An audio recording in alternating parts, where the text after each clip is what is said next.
Imagine being so good at tennis, you're banned from a Grand Slam for being too dominant. That's what happened to Novak Djokovic. You're probably thinking, how's that possible? Well, let's dive into his remarkable career. You've seen him take down the greatest players of all time, from Federer to Nadal. But what you might not know is that Djokovic's rise to the top wasn't easy.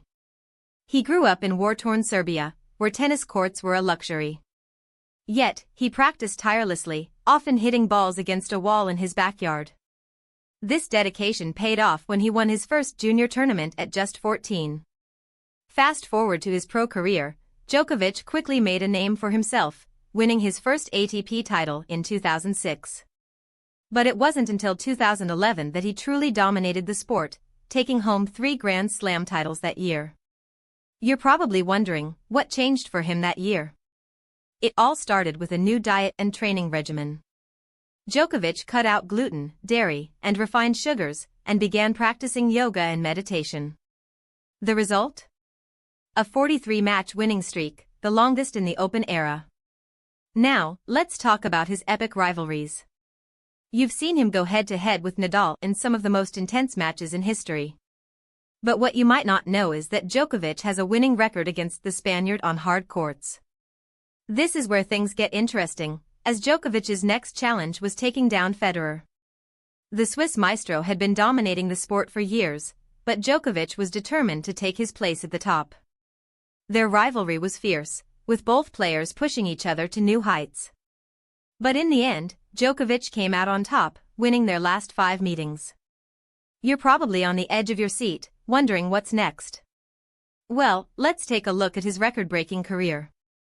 Djokovic has held the #1 spot in the world for a record 373 weeks. He's also won a record 9 Australian Open titles, and has been named the ATP Player of the Year a record 7 times. Now, we know what you're thinking, how does he stay so motivated? The answer lies in his off-court life. Djokovic is a devoted husband and father, and has said that his family gives him the strength and motivation to keep going. He's also deeply passionate about philanthropy, particularly in his home country of Serbia. You might be surprised to learn that Djokovic has donated millions to various charities over the years, including the Novak Djokovic Foundation, which supports early childhood education. As we near the end of our journey through Djokovic's remarkable career, you're probably wondering what's next for this tennis legend. Well, the answer is simple, he's not done yet. Djokovic is still competing at the highest level, and shows no signs of slowing down. In fact, he's still breaking records, including becoming the oldest player to hold the #1 spot in the world. So, what can you learn from Djokovic's incredible career? It's simple: hard work, dedication, and a passion for what you do can take you to the top. And who knows, maybe one day you'll be the one breaking records. Subscribe for daily sports videos.